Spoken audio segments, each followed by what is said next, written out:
ನಾಪತ್ತೆಯಾಗಿರುವಂತಹ ಮೂವರಿಗಾಗಿ ಮತ್ತೆ ಶೋಧ ಕಾರ್ಯ ನಡೆಸಲಾಗ್ತಾ ಇದೆ. ನಾಳೆ ಶಿರೂರಿಗೆ ಸಾಗಲಿವೆ ಬೃಹತ್ ಗಾತ್ರದ ಯಂತ್ರಗಳು. ಕಾರವಾರ ಬಂದರಿಗೆ ಬಾರ್ಜ್ ಹಾಗೆ ಡ್ರೇಜಿಂಗ್ ಯಂತ್ರ ಆಗಮನ ಆಗ್ತಾ ಇದೆ. ನಾಪತ್ತೆಯಾದಂಥ ಟ್ರಕ್ ಪತ್ತೆಗಾಗಿ ಮತ್ತೆ ಈಗ ಕಾರ್ಯಾಚರಣೆಯನ್ನ ಶುರು ಮಾಡಲಾಗ್ತಾ ಇದೆ. ಶಿರೂರು ಈ ಘಟನೆಯಲ್ಲಿ ನಾಪತ್ತೆಯಾಗಿರುವಂತಹ 3 ಜನ ಅವರಿಗಾಗಿ ಶೋಧ ಕಾರ್ಯ ನಡೆಸಲಾಗ್ತಾ ಇದೆ. ಜುಲೈ 16ರಂದು ಶಿರೂರಿನಲ್ಲಿ ಗುಡ್ಡ ಕುಸಿತ ಆಗಿತ್ತು. ಇದೇ ವಿಚಾರಕ್ಕೆ ಸಂಬಂಧಪಟ್ಟಂತೆ ಸಾಕಷ್ಟು ಶೋಧ ಕಾರ್ಯವನ್ನ ನಡೆಸಲಾಯಿತು. ಕೊನೆ ಕೂಡ ಸಿಕ್ಲಿಲ್ಲ. ಈಗ ಬೃಹತ್ ಗಾತ್ರದ ಯಂತ್ರಗಳನ್ನ ಈಗ ತಗೊಂಡು ಬಂದು ಶೋಧ ಕಾರ್ಯವನ್ನ ನಡೆಸಲಾಗ್ತಾ ಇದೆ. ಗಂಗಾವಳಿ ನದಿಯಲ್ಲಿ ಸೇರಿರುವಂತಹ ಸಾಕಷ್ಟು ಪ್ರಮಾಣದ ಕಲ್ಲು ಮಣ್ಣು, ಈ ಮಣ್ಣು ಕಲ್ಲು ಇದರ ನಡುವೆ ಸಿಕ್ಕಿರುವಂತಹ ಇವರನ್ನ ಶೋಧ ಕಾರ್ಯ ನಡೆಸುವಂತ ನಿಟ್ಟಿನಲ್ಲಿ ಸಾಕಷ್ಟು ಪ್ರಯತ್ನಗಳನ್ನ ಈಗ ನಡೆಸಲಾಗ್ತಾ ಇದೆ.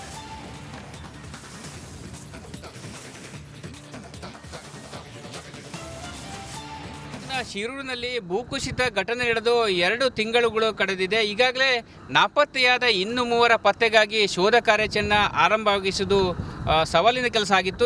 ಈಗಾಗಲೇ ಸಂಬಂಧಪಟ್ಟ ಜಿಲ್ಲಾಡಳಿತ ಈಗಾಗಲೇ ಮೌಂಟೆಡ್ ಅಂದರೆ ಬಾರ್ಜ್ ಮತ್ತು ಡ್ರೆಡ್ಜಿಂಗ್ ಯಂತ್ರಗಳನ್ನು ತರಿಸುವುದರ ಮೂಲಕ ಕಾರ್ಯಾಚರಣೆಯನ್ನು ಮತ್ತೆ ಆರಂಭಿಸಿರುವಂಥದ್ದು ನೋಡ್ತಾ ಇರ್ಬೋದು. ಈಗಾಗಲೇ ಕಾರವಾರ ಬಂದರಿಗೆ ಈಗಾಗಲೇ ಬಾರ್ಜ್ ಮತ್ತು ಡ್ರೆಡ್ಜಿಂಗ್ ಯಂತ್ರಗಳು ಕೂಡ ಆಗಮಿಸಿರುವಂಥದ್ದು ನೋಡ್ತಾ ಇರ್ಬೋದು. ಯಾವ ರೀತಿಯಾಗಿ ಇದು ಮಹಾರಾಷ್ಟ್ರದಿಂದ ಈಗಾಗಲೇ ಕಾರವಾರ ಬಂದರವನ್ನು ಇವತ್ತು ಸೇರಿದೆ. ಈಗಾಗಲೇ ಅಭಿಷೇನಿಯ ಓಸಿನ್ ಸರ್ವಿಸ್ನವರು ಹೈರ್ ಮಾಡಿಕೊಂಡು ಈ ಯಂತ್ರವನ್ನು ಕಾರವಾರಕ್ಕೆ ಕರೆತಂದಿದ್ದಾರೆ. ಸುಮಾರು 80 ರಿಂದ 90 ಲಕ್ಷ ರೂಪಾಯಿ ವೆಚ್ಚದಲ್ಲಿ ಈ ಒಂದು ಕಾರ್ಯಾಚರಣೆಗಾಗಿ ಖರ್ಚು ಮಾಡಲಾಗ್ತದೆ. ಜುಲೈ 16ರಂದು ಸಂಭವಿಸಿದ ದುರ್ಘಟನೆಯಲ್ಲಿ 11 ಜನ ನಾಪತ್ತೆಯಾಗಿದ್ದರು. 8 ಜನರು ಮೃತದೇಹಗಳು ಪತ್ತೆಯಾಗಿದೆ. ಇನ್ನು 3 ಅಂದರೆ ಕೇರಳ ಮೂಲದ ಅರ್ಜುನ್ ಆಗಿರ್ಬೋದು, ಜಗನ್ನಾಥ್ ನಾಯ್ಕ್ ಶಿರೂರಿನ ಗಂಗೆಕೊಳ್ಳದ ಲೋಕೇಶ್ ಅವರ ಮೃತದೇಹಕ್ಕಾಗಿ ಪತ್ತೆ ಕಾರ್ಯವನ್ನು ಈಗಾಗಲೇ ಮಾಡಬೇಕಾಗಿರುವಂಥದ್ದು. ಈ ಒಂದು ಯಂತ್ರಗಳ ಮೂಲಕ ಅಂದರೆ ಬಾರ್ಜ್ ಮತ್ತು ಡ್ರೆಡ್ಜಿಂಗ್ ಯಂತ್ರಗಳ ಮೂಲಕ ಈ ಕಾರ್ಯಾಚರಣೆಯನ್ನು ನಡೆಸಲಾಗುತ್ತೆ. ನೋಡ್ತಾ ಇರ್ಬೋದು. ಈ ಯಂತ್ರದ ವಿಶೇಷತೆ ಅಂತ ಹೇಳಿದ್ರೆ ಈ ಗಂಗಾವಳಿ ನದಿಯಲ್ಲಿ ತುಂಬಿರುವಂಥ ಕಲ್ಲು ಮಣ್ಣುಗಳನ್ನು ಎತ್ತುವ ಒಂದು ಕೆಲಸ ಕೂಡ ಆಗಬೇಕಾಗಿರುವಂಥದ್ದು ನೋಡ್ತಾ ಇರ್ಬೋದು.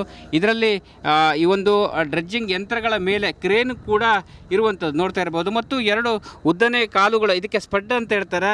ಈ ಒಂದು ಸ್ಪಡ್ಡನ್ನು ಅಳವಡಿಸುವ ಕೆಲಸಗಳು ಆಗಬೇಕು. ಗಂಗಾವಳಿ ನದಿಗೆ ಈ ಒಂದು ಯಂತ್ರಗಳನ್ನು ತೆಗೆದುಕೊಂಡು ಹೋದ ಮೇಲೆ ಅಲ್ಲಿ ಈ ಒಂದು ಸ್ಪಡ್ಡನ್ನು 2 ಉದ್ದವಾದ ಸ್ಪಡ್ಡನ್ನು ಇದ್ರಿಗೆ ಜೋಡಿಸಿ, ಅಂದರೆ ಈಗಾಗಲೇ ಕಾರವಾರ ಬಂದರಿನಿಂದ ಗಂಗಾವಳಿ ನದಿ ತಲುಪಬೇಕಂತೇಳಿ 2 ಸೇತುವೆಗಳನ್ನು ದಾಟಬೇಕು. ಬಹಳ ಪ್ರಮುಖವಾಗಿ ಕೊಂಕಣ ರೈಲ್ವೆಯ ಒಂದು ಸೇತುವೆ ಆಗಿರ್ಬೋದು. ಕಾರ್ಯಾಚರಣೆ ಬಳಿಕ ಏನೆಲ್ಲ ಬೆಳವಣಿಗೆಗಳ ಆಗುತ್ತೆ ಎಂಬುದನ್ನು ಕಾದು ನೋಡಬೇಕಾಗಿದೆ. ಕ್ಯಾಮ್ರಾ ಪರ್ಸನ್ ಕಿಶನ್ ಗುರೋಜ್ ಹತ್ರ ನಾನು ಶೇಷಗಿರಿ ಮುಂಡಳ್ಳಿ, ರಿಪಬ್ಲಿಕ್ ಕನ್ನಡ, ಕಾರವಾರ.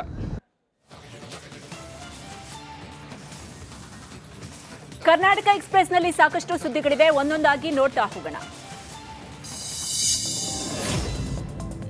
ಕರ್ನಾಟಕದಲ್ಲಿ ಪ್ಯಾಲೆಸ್ತೈನ್ ಪ್ರೇಮಿಗಳ ಪುಂಡಾಟಕ್ಕೆ ತೀವ್ರ ಖಂಡನೆ ವ್ಯಕ್ತವಾಗಿದೆ. ದಾವಣಗೆರೆಯಲ್ಲಿ ಹಿಂದೂ ಸಂಘಟನೆಗಳು ಪ್ರತಿಭಟನೆಯನ್ನ ನಡೆಸಿವೆ. ನಾಗಮಂಗಲ ಗಲಭೆ, ಪ್ಯಾಲೆಸ್ತೈನ್ ಧ್ವಜ ವಿಚಾರಕ್ಕೆ ಕಿಡಿಕಾರಿವೆ.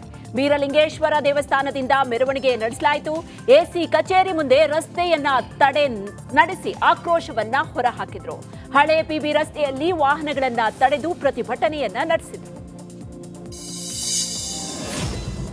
HSRP ನಂಬರ್ ಪ್ಲೇಟ್ ಅಳವಡಿಕೆಯ ಅವಧಿಯನ್ನ ವಿಸ್ತರಣೆ ಮಾಡಲಾಗಿದೆ. ನವೆಂಬರ್ 20ರ ತನಕ ಅವಧಿ ವಿಸ್ತರಿಸಿ ಹೈಕೋರ್ಟ್ ಆದೇಶವನ್ನು ಕೊಟ್ಟಿದೆ. ಸೆಪ್ಟೆಂಬರ್ 15ಕ್ಕೆ ಕೋರ್ಟ್ ನೀಡಿರುವಂತಹ ಗಡುವು ಮುಗಿದಿತ್ತು. ಇದೀಗ ಮತ್ತೆ 2 ತಿಂಗಳು ಅವಧಿ ವಿಸ್ತರಿಸಿ ಆದೇಶವನ್ನು ಹೊರಡಿಸಿದೆ. ಇದರಿಂದಾಗಿ ದಂಡಾಸ್ತ್ರದಿಂದ ವಾಹನ ಸವಾರರು ಪಾರಾಗಿದ್ದಾರೆ. ಧಾರವಾಡ ತಾಲೂಕಿನ ನರೇಂದ್ರ ಗ್ರಾಮದಲ್ಲಿ ಜನರಿಗೆ ಕಾಟ ಕೊಡ್ತಾ ಇದ್ದ ಗೂಳಿಯನ್ನ ಸೆರೆ ಹಿಡಿಯಲಾಗಿದೆ. ಗ್ರಾಮದ ಗುಡ್ಡದ ಬಸವೇಶ್ವರ ದೇವರ ಹರಕೆಯ ಗೂಳಿಯನ್ನ ಸೆರೆ ಹಿಡಿಯಲಾಗಿದೆ. ಕಳೆದ 20 ದಿನಗಳಿಂದ ಜಾನುವಾರು ಮತ್ತು ಜನರಿಗೆ ಗೂಳಿ ಕಾಟ ಕೊಡ್ತಾ ಇತ್ತು. ಕಿತ್ತೂರಿನಿಂದ ಬಂದಿದ್ದ ಪರಿಣಿತರು ಗೂಳಿ ಸೆರೆ ಹಿಡಿಯುವಲ್ಲಿ ಯಶಸ್ವಿಯಾಗಿದ್ದಾರೆ.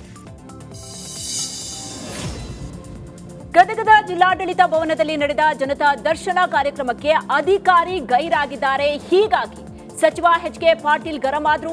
ಗದಗ ಬೆಟಗೇರಿ ಅವಳಿ ನಗರದ 35ನೇ ವಾರ್ಡ್ನಲ್ಲಿ ಮೂಲ ಸೌಕರ್ಯ ಕಲ್ಪಿಸಿಲ್ಲ ಅನ್ನೋ ದೂರುಗಳು ಬಂದಿದ್ವು. ಹೀಗಾಗಿ ಸಂಬಂಧಪಟ್ಟ ಅಧಿಕಾರಿ ಆನಂದ್ ಬದಿಯನ್ನ ಸಚಿವರು ಸಭೆಗೆ ಕರೆದಿದ್ರು. ಆದರೆ ಸಚಿವರ ಸಭೆಗೆ ಅಧಿಕಾರಿ ಬಾರದಿದ್ದಕ್ಕೆ ಕೆರಳಿದ ಸಚಿವರು ಅಧಿಕಾರಿಯನ್ನ ಸಸ್ಪೆಂಡ್ ಮಾಡುವಂತೆ ಜಿಲ್ಲಾಧಿಕಾರಿಗೆ ಸೂಚನೆಯನ್ನ ಕೊಟ್ಟರು.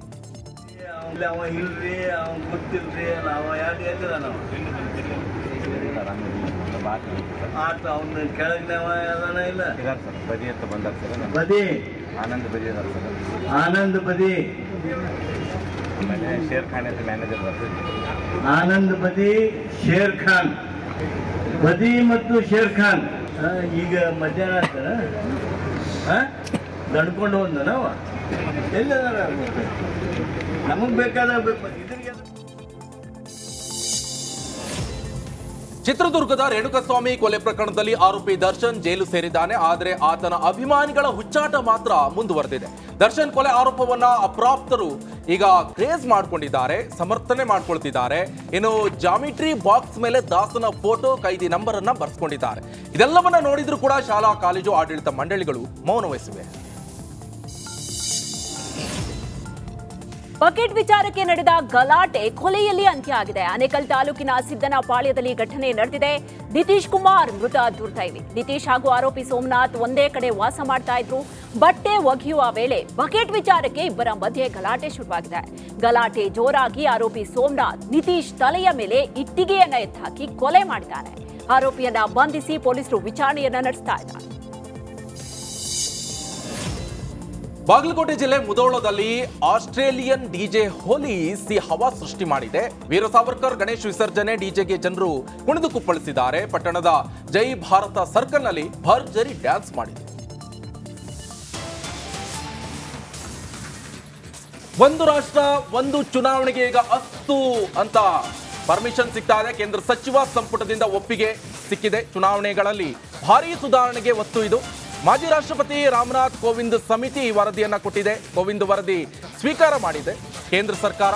ಮೋದಿ 3.0 ಸರ್ಕಾರಕ್ಕೆ 100 ದಿನಗಳ ಸಂಭ್ರಮಾಚರಣೆ ಒಂದು ಕಡೆ ಆದರೆ, ಇದೇ ವೇಳೆಯಲ್ಲಿ ಮಾಸ್ಟರ್ ಸ್ಟ್ರೋಕ್ ಅನ್ನ ಕೊಟ್ಟಿದೆ ಕೇಂದ್ರ ಸರ್ಕಾರ. 2023 ಸೆಪ್ಟೆಂಬರ್ನಲ್ಲಿ ರಚನೆಯಾಗಿರುವಂತಹ ಕೋವಿಂದ್ ಅವರ ಸಮಿತಿ, ಮಾಜಿ ರಾಷ್ಟ್ರಪತಿಯವರ ಅಧ್ಯಕ್ಷತೆಯಲ್ಲಿ ಈ ಒಂದು ಸಮಿತಿ ಮಾಡಲಾಯಿತು. ಆ ಸಮಿತಿಯ ಈಗ ವರದಿಯನ್ನೀಗ ಕೇಂದ್ರ ಸರ್ಕಾರ ಸ್ವೀಕಾರ ಮಾಡಿಕೊಂಡಿದೆ.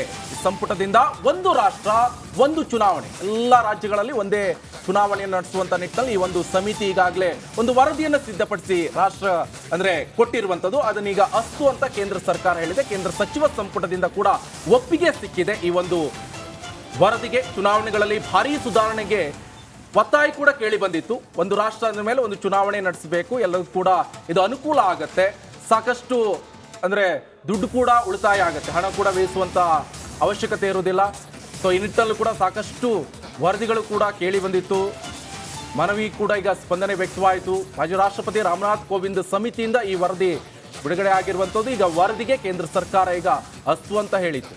ಕೋವಿಂದ್ ವರದಿ ಈಗ ಸ್ವೀಕಾರ ಮಾಡಿದೆ ಸರ್ಕಾರ. ಮೋದಿ 3.0 ಸರ್ಕಾರಕ್ಕೆ ಒಂದು ಕಡೆ 100 ದಿನಗಳ ಸಂಭ್ರಮ. ಈ ಸಂಭ್ರಮಾಚರಣೆ ವೇಳೆಯಲ್ಲೇ ಮಾಸ್ಟರ್ ಸ್ಟ್ರೋಕ್ ಕೂಡ ಕೊಟ್ಟಿದೆ ಕೇಂದ್ರ ಸರ್ಕಾರ ಘೋಷಣೆ ಮಾಡಿರುವಂಥದ್ದು. 2023 ಸೆಪ್ಟೆಂಬರ್ನಲ್ಲಿ ಈ ಒಂದು ಸಮಿತಿ ರಚನೆ ಮಾಡಲಾಗಿತ್ತು.